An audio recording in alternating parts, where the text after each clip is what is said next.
Well, with all the talk over the last 6 months of pandemics, a word which isn't very common in the English language to a certain degree, our lives have been totally disrupted by a virus, a tiny little virus that's caused quite a lot of upset globally.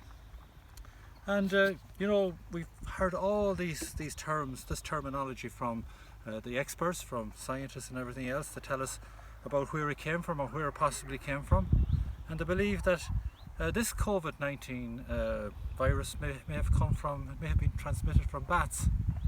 And when you look at the spectrum of diseases, the common diseases that affect human beings today, common ones like common cold, influenza, measles, chickenpox, smallpox, all of these diseases, they were animal diseases at one time, and they've been transmitted to the human population.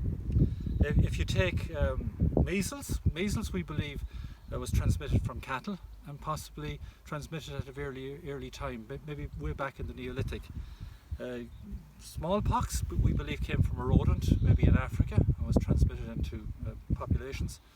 And with coronaviruses and influenza, they seem to have come from chickens and fowl and poultry, and also swine, pigs.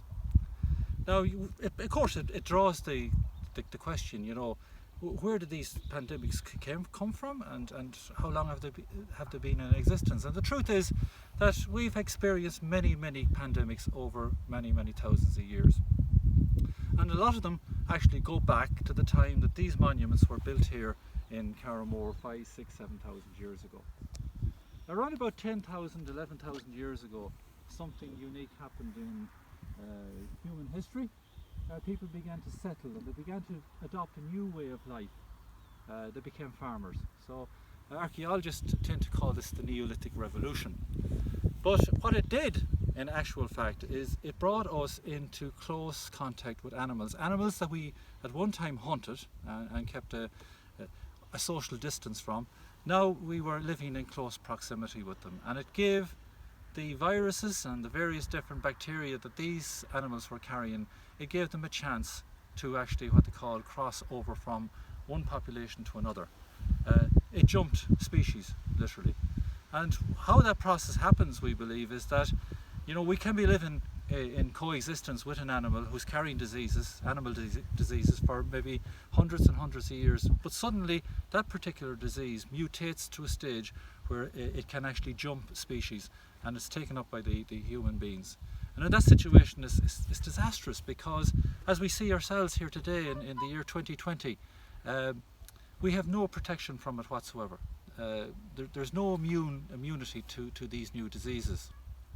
And that casts us to reflect on what happened 5,000-6,000 years ago. We'll say maybe 5,000 to 6,000 years ago, when measles as a virus jumped species and it came into the human population. It must have been absolutely disastrous. You can see how our response to this COVID-19 disease, how it has affected our health services. There weren't any health services back 5,000-6,000 years ago.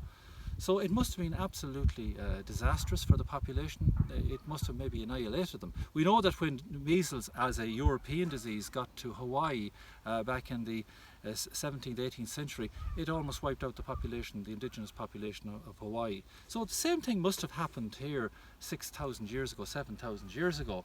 It must have been pretty terrible, a terrible event.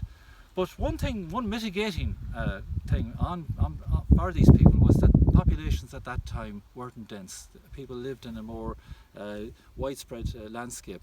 So that would have mitigated to a certain extent. Today, populations are extremely dense. Take the population of the city of Tokyo, for example. So that was one mitigating factor.